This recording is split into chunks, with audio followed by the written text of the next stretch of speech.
आदाब नमस्कार, मैं रिदा खानम। आप देख रहे हैं सियासत टीवी पर साउथ इंडिया एक्सप्रेस। एक नजर डालते हैं आज के मुख्य समाचार पर। जुबली हिल्स उपचुनाव में एमआईएम द्वारा कांग्रेस उम्मीदवार का समर्थन करने के बारे में पूछे जाने पर तेलंगाना के सीएम रेवंत रेड्डी ने कहा कि आप सहमत हैं कि भारत राज्यों का एक संघ है। प्रत्येक राज्य में लोग अलग अलग सोचते हैं। तेलुगु देशम पार्टी आंध्र प्रदेश में भाजपा के साथ गठबंधन में है, तो यहाँ क्यों नहीं? विभिन्न राज्यों में विभिन्न दलों के बीच व्यवस्था एक दूसरे से स्वतंत्र रहती है। तेलंगाना में भाजपा और बीआरएस एक तरफ है, कांग्रेस, सीपीआई और सीपीएम दूसरी तरफ है, तो हम मदद क्यों नहीं ले सकते? आपको यहाँ ओवैसी की पार्टी दूसरे हिल्स में सपोर्ट कर रही है, एमआईएम सपोर्ट कर रही है। आपके लीडर जब बिहार में कैंपेनिंग करते हैं तो ओवैसी को टीम बी बोलते हैं बीजेपी का, तो ये कैसा कंट्रडिक्शन है? इसको एक्सप्लेन करेंगे। भारत यूनियन ऑफ स्टेट ये मानते हैं ना, हर राज्य अलग अलग राज्य, तो अलग अलग राज्य में अलग अलग सोचदारा रहता है। तेलंगाना में जो सोचते बिहार में थोड़ी सोचेंगे। तेलुगु देशम पार्टी आंध्र प्रदेश में मोदी जी के साथ जोड़ा हुआ है, फिर यहाँ पर क्यों नहीं? यहाँ पर क्यों नहीं? तो अलग अलग राज्य में वो पार्टी, वो नेता लोगों के बीच में जो गठबंधन है वो गठबंधन रहेगा।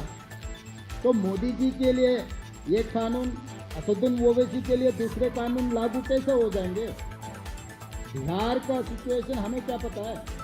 तेलंगाना ऐसा सिचुएशन है, बीजेपी बीआरएस एक तरफ है, कांग्रेस, सीपीआई, सीपीएम, एमआईएम दूसरे तरफ है। ये लड़ाई मोदी, केसीआर, राहुल गांधी, रेवंत रेड्डी बीच में लड़ाई है। जिसने जिसको मदद देना है उधर उधर लकीर मार दिए, उधर वो लोग हैं, इधर हम लोग हैं। एमआईएम हमको मदद दिए, तो मदद दिए तो क्यों नहीं लेते? कल के दिन प्रमोद जी भी अगर ये छोड़ के हमको बीआरएस के कार्यकारी अध्यक्ष केटीआर ने शुक्रवार को तेलंगाना के मुख्यमंत्री रेवंत रेड्डी को कांग्रेस सरकार के प्रदर्शन के आधार पर जुबली हिल्स उपचुनाव के लिए वोट मांगने की चुनौती दी। केटीआर ने कहा कि मुख्यमंत्री ने मतदान से पहले ही ये कहकर हार मान ली है कि उपचुनाव उनके प्रशासन पर जनमत संग्रह नहीं है। तेलंगाना के पूर्व मंत्री ने पूछा कि अगर रेवंत रेड्डी को सचमुच अपने शासन पर भरोसा है तो वे जनता के फैसले से क्यों भाग रहे हैं। उन्होंने लोगों से जुबली हिल्स उपचुनाव में बीआरएस उम्मीदवार को चुनकर निर्णायक फैसला देने का आग्रह किया, ताकि तेलंगाना सरकार को अपनी 6 गारंटियों को लागू करने के लिए मजबूर किया जा सके। उन्होंने बीआरएस के एक दशक के शासन की तुलना कांग्रेस के 2 साल के विनाश से की है। वेंगलराव नगर में एक रोड शो को संबोधित करते हुए केटीआर ने आईटी क्षेत्र के विकास, टीआईएमएस और अन्य सरकारी अस्पतालों के निर्माण, 42 फ्लाईओवर और अंडरपास, 1 लाख डबल बेडरूम वाले घरों और बीआरएस शासन के दौरान राज्य की अर्थव्यवस्था की शीर्ष रैंकिंग को सूचीबद्ध किया। हैदराबाद की जुबली हिल्स विधानसभा क्षेत्र अंतर्गत एरागड्डा डिवीजन की प्रेमनगर कॉलोनी में उस वक्त अचानक माहौल गर्मा गया जब सूचना के आधार पर पहुंचे अधिकारियों की टीम ने कांग्रेस नेता के आवास पर छापेमारी शुरू कर दी। बताया जा रहा है कि बड़े पैमाने पर नकदी मौजूद होने की आशंका में अधिकारियों ने छापेमारी की है। ये कार्रवाई ऐसे समय में हुई है जब इलाके में राजनीतिक गहमागहमी देखने पे पहले ही चरम पर है, जिससे घटनाओं के एक नया सियासी आयाम मिल गया। छापेमारी के दौरान भारी संख्या में पुलिस बल तैनात हुआ और ये कार्रवाई एक मजिस्ट्रेट स्तरीय अधिकारी की देखरेख में जारी है। इस हाई प्रोफाइल मामले ने पूरे क्षेत्र में सनसनी फैला दी है और स्थानीय लोग बड़ी उत्सुकता से घटनाक्रम पर नजर बनाए हुए हैं। बता दें कि इसी बीच एक और चौंकाने वाली बात सामने आई है कि मौके पर मौजूद मीडिया प्रतिनिधियों ने पुलिस पर गंभीर आरोप लगाए। उनका कहना है कि पुलिस उन्हें छापेमारी स्थल से दूर रखकर कांग्रेस पार्टी के साथ सहयोग कर रही है, ताकि अंदर चल रही कार्रवाई की जानकारी बाहर न आ सके। यह आरोप न केवल पुलिस की निष्पक्षता पर सवाल खड़े करता है, बल्कि पूरे मामले को और भी संदिग्ध बना देता है। केंद्रीय मंत्री बंडी संजय कुमार ने तेलंगाना के मुख्यमंत्री रेवंत रेड्डी की आलोचना की और उन पर कांग्रेस उम्मीदवार पर वोटों के लिए टोपी पहनने का आरोप लगाया। यह आरोप 11 नवंबर को होने वाली जुबली हिल्स उपचुनाव से पहले लगाया गया है, जिसकी मतगणना 14 नवंबर को होनी है। बंडी संजय कुमार ने कहा कि अगर ऐसा दिन आए जब मुझे वोटों के लिए टोपी पहननी पड़े तो मैं अपना सिर कटाने के लिए तैयार हूँ। मैं एक सच्चा हिंदू हूँ। मैं नमाज का नाटक करके दूसरे धर्मों का अपमान नहीं करूंगा। यहाँ तक कि अजरुद्दीन और एमआईएम जैसे मुस्लिम नेताओं ने भी इसे नहीं पहना, लेकिन मुख्यमंत्री रेवंत रेड्डी और कांग्रेस उम्मीदवार ने इसे पहना सिर्फ वोटों के लिए। क्या मुख्यमंत्री में अजहरुद्दीन के वक्रतुंड महाकाय का जाप करने को कहने का साहस है, या ओवैसी को भाग्य लक्ष्मी मंदिर ले जाकर उनके अम्मा वरु का गीत गवाकर हिंदू वोट हासिल करने का साहस है? सीएम रेवंत रेड्डी को इस सप्ताह से जुबली हिल्स विधानसभा क्षेत्र में चुनाव प्रचार के दौरान पैरामाउंट कॉलोनी में एक नुक्कड़ सभा को संबोधित करते समय टोपी पहने हुए देखा गया था। इससे पहले जारी एक विज्ञप्ति के मुताबिक मुख्यमंत्री रेड्डी ने कालेश्वरम घोटाले में पूर्व मुख्यमंत्री के चंद्रशेखर राव और फॉर्मूला ई रेस घोटाले में बीआरएस के कार्यकारी अध्यक्ष के रामाराव को गिरफ्तार करने की अनुमति नहीं देने पर प्रधानमंत्री नरेंद्र मोदी पर सवाल उठाए थे।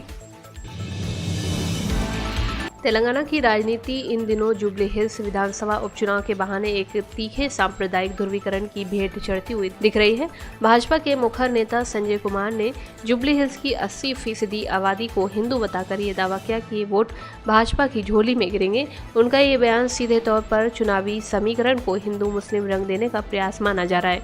इस हिंदू कार्ड पर तत्काल और करारा जवाब आया जब राज्य के मुख्यमंत्री रेवंत रेड्डी ने बंडी संजय कुमार पर केवल हिंदू मुस्लिम राजनीति करने का आरोप लगाते हुए पूछा कि अगर जुबली हिल्स उपचुनाव में भाजपा उम्मीदवार की जमानत जब्त हो जाती है तो क्या बंडी संजय स्वीकार करेंगे कि हिंदू मतदाता भाजपा का समर्थन नहीं करते हैं?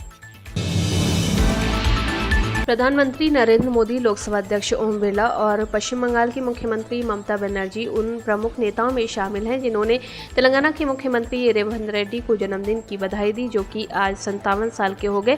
प्रधानमंत्री मोदी ने एक्स पर एक पोस्ट में कहा कि तेलंगाना के मुख्यमंत्री रेवंत रेड्डी गारू को जन्मदिन की हार्दिक शुभकामनाएं। ईश्वर उन्हें दीर्घायु और स्वस्थ प्रदान जीवन करे। ओम बिरला ने ट्वीट किया कि तेलंगाना के मुख्यमंत्री श्री रेवंत रेड्डी जी को जन्मदिन की हार्दिक शुभकामनाएं। मैं आपके दीर्घायु और स्वस्थ जीवन की कामना करता हूं। ममता बनर्जी ने रेड्डी को जन्मदिन की शुभकामनाएं देते हुए एक पत्र भेजा। तेलंगाना के नलगोंडा जिले में आज सुबह एक बड़ा सड़क हादसा हुआ जब चित्याला मंडल के गुडरामपल्ली में हैदराबाद विजयवाड़ा राष्ट्रीय राजमार्ग 65 पर यू टर्न लेते समय एक इनोवा कार डिवाइडर से टकरा गई। टक्कर के कारण गाड़ी पलट गई और कुछ ही देर में इंजन में आग लग गई, जिसमें कार पूरी तरह से आग की चपेट में आ गई। आपातकालीन सेवाओं ने तुरंत कार्रवाई की और दमकल विभाग के कर्मचारी आग बुझाने के लिए पहुंच गए। गनीमत रही कि गाड़ी में सवार सभी 8 यात्री सुरक्षित बच गए। हालांकि पलटी हुई कार के कारण सड़क पर यातायात जाम हो गया, जिससे हाईवे पर यातायात जाम हो गया। मुख्यमंत्री एम.के. स्टालिन ने कहा कि मतदाता सूची के एसआईआर प्रक्रिया की निगरानी की जानी चाहिए और तमिलनाडु में वोट चोरी की स्थिति नहीं आने दी जानी चाहिए। टीवी के प्रमुख विजय पर परोक्ष रूप से हमला करते हुए स्टालिन ने कहा कि कुछ लोग डीएमके को नष्ट करने का सपना देखते हैं, लेकिन कोई भी उसे छूने की हिम्मत नहीं कर सकता। डीएमके अध्यक्ष स्टालिन ने एक समारोह को संबोधित करते हुए तमिलनाडु में एसआईआर अभियान की शुरुआत का उल्लेख किया और कहा कि डीएमके ने एसआईआर का विरोध करने के लिए 2 नवंबर को कई दलों की एक बैठक की थी और उनकी पार्टी ने इस प्रक्रिया को चुनौती देते हुए उच्चतम न्यायालय में एक रिट याचिका दायर की थी। मुख्यमंत्री ने कहा कि हालांकि कानूनी लड़ाई एक पहलू है, मतदाता सूची संशोधन का काम भी साथ साथ चल रहा है। इस पर नजर रखना हमारी बड़ी जिम्मेदारी है। आपको ये नहीं भूलना चाहिए कि आज के संदर्भ में ये बेहद महत्वपूर्ण है। साउथ इंडिया एक्सप्रेस में बस इतना ही। मुझे दें इजाजत, बाकी खबरों के लिए बने रहें सियासत टीवी के साथ।